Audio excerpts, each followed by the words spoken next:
The Maple Leafs could be in the market to make a huge trade in the next couple of days, including a forward, which we didn't previously know. It could be a center, could be a defenseman, could be both. Maybe it's a goalie. Who is it? Is it Calgary? Could it be a different team? We've heard it's a Western Conference team. All of that and more in this video. Welcome back to Leafs Digest. My name is Darius Domingues, and guys, we've noticed that about 80% of you who are watching our videos forgot to subscribe while you were watching them. I know it's simple. Sometimes you forget, but hey, listen, if you want to help out Nick and I on the channel, hit subscribe so you can stay up to date with everything Toronto Maple Leafs. And honestly, down the stretch here, you're going to want to stay up to date with the Leafs because it sounds like they're going to make a huge trade coming up here. And without further ado, let's get into it. Are they looking for a 3C? Are they looking to upgrade at the center position? I mean, we know Austin Matthews is the bona fide #1 center. We know John Tavares is probably not going to move to the wing this season. Doesn't look like it. They were playing with it last year. So are they looking for a third center? And just to recap, we're going to go back to yesterday where a lot was going on Twitter, and it was just a busy day in general because the Leafs played as well. But, to go back, there are rumors that the Maple Leafs are working on something bigger. We hope it's true. We love chaos, and yes, we absolutely love chaos. And then Elliot Friedman on 32 Thoughts, says the Leafs are looking for another center in addition to a defenseman. And he goes on to say that it's, they're not looking to move Easton Cowan, Matthew Nyes, Fraser Minton, their most asked about youth. We've gone through that. It doesn't look like they want to move on from those guys. And in one case where I do believe, they want to acquire both Chris Tanev and Nikita Zadorov. They wanted to in the past, right? But it's looking like they want to acquire a center as well. And I think that is super interesting. That's something we didn't really hear. There were rumblings at the start of the year, and then it looked like Max Domi kind of took over that 3C spot. But to get into it further, he's reporting that the word is that they've liked Scott Laughton for quite some time from the Philadelphia Flyers. And I like Scott Laughton too. I think he's a pretty good player in his role.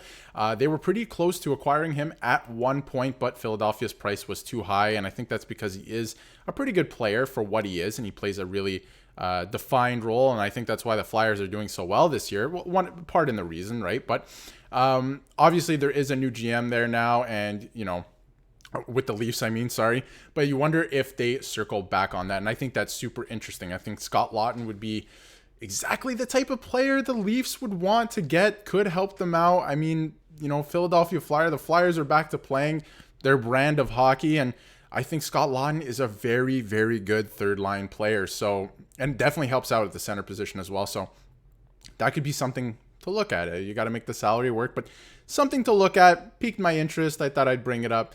Scott Laughton, I think he's all right. I think that would be, pretty cool. Something to look at. But anyway, to move on further here, having a pretty decent year. Again, don't look at this guy to score, right? Third line player. Having a pretty decent year so far this year with the Flyers. Again, 20 points so far in 51 games. He had a very good year last year and a down year for the Flyers. So just something to look at. Like I said, just, keep an eye on him. And, I don't know if there's not too much smoke here, so I'm not sure if there is any fire to be had, but something to keep an eye on. To move forward as well, looks like the Leafs from Elliot Friedman are still in on Tanev. And I mean, we've beaten the Tanev horse to death over the last couple months.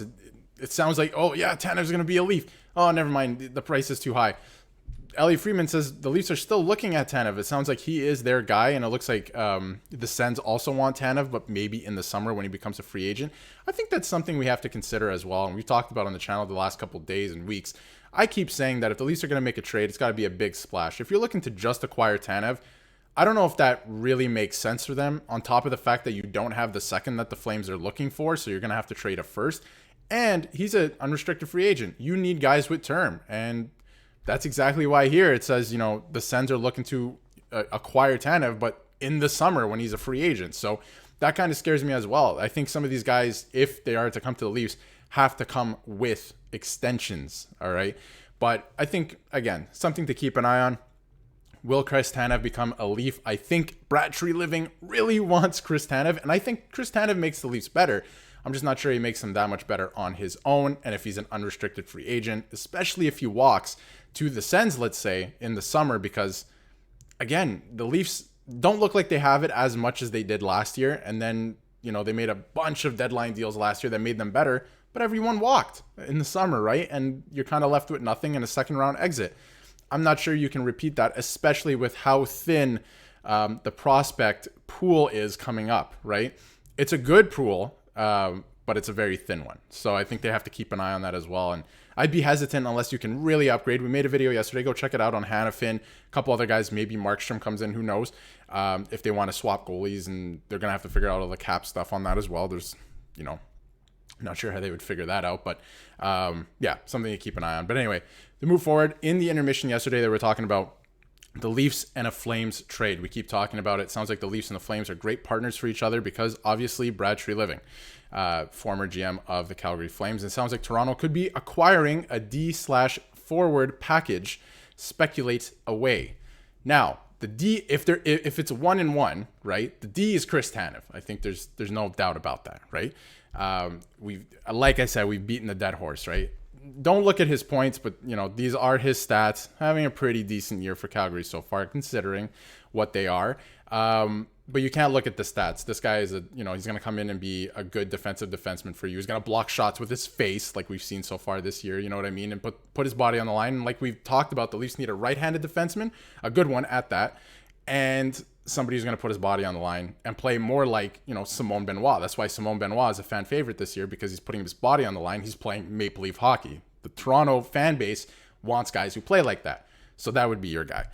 But what I thought was interesting is the forward combination. Who could they get from the Flames? I don't think it makes sense cap-wise, and I'm just speculating here, but could it be Blake Coleman? This guy has won the Stanley Cup. I've been harping the last couple weeks about the Leafs having no Stanley Cup winners on their roster. They need to start acquiring and putting guys on the roster like they did with Jake Muzzin, guys like that.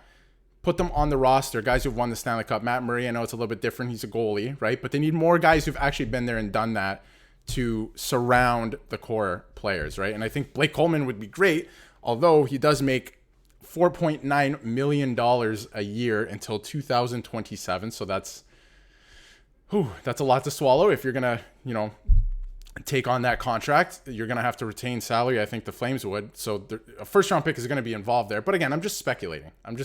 Who are they going to get forward-wise from the Flames? When I look at the roster, maybe Blake Coleman, right? I just don't know if anyone else truly makes that much sense for the Leafs and for the Flames too, because you're not, you can't move on from a bunch of the guys. Can't move on from Kadri. Kadri's not going to return to be a Maple Leaf, all right? Like, makes too much, and he's older now. It doesn't make sense. So if you look through their forward group, I mean, there's a couple guys that could make sense, like Mangiapane maybe, but does that make sense for the Flames to get rid of him? I'm not sure. I don't think that makes sense for the Flames to get rid of him. So, maybe with some cap shenanigans, and maybe, again, we didn't even get into Markstrom in this video. There are still rumors out there that Markstrom could end up a Maple Leaf to put them over the top with a goaltender like that. He's been good this year, and the Flames haven't. So I think there's something to that. And he's the type of goalie, he reminds me of Bobrovsky sometimes, where, he's up and down year to year. So he's been pretty good this year, so we'll keep an eye on that. The Leafs goaltending is still a little bit of a question mark. Joseph Woll, not Jacob Markstrom. Joseph Woll still out, and obviously Samsonov's, he's finding his footing, but is he the guy that we know him to be? We don't know for sure. We need a bigger sample size, right? So pretty interesting. It sounds like the Leafs are going to acquire now a forward and a defenseman. It sounded like maybe two defensemen. It's going to be a blockbuster trade either way, so it's going to be exciting. Let me know in the comments what you think. What should the Leafs acquire? I personally think they absolutely have to go after a D, maybe two. If they're going to make a trade this year, there is no small deals. You got to make a big splash. So let me know what you think. Should it be a big splash? Who would you want? If there's any trade scenarios that you'd want, let me know as well. And is it going to be a blockbuster with Calgary, including a goalie, maybe, a forward as well, with the defenseman that we know is probably coming back the other way? It should be interesting down the stretch. I think they're going to make a move coming up pretty soon here. The team hasn't been playing that great, so it's going to be fun to keep an eye on, and we'll see you tomorrow for another video.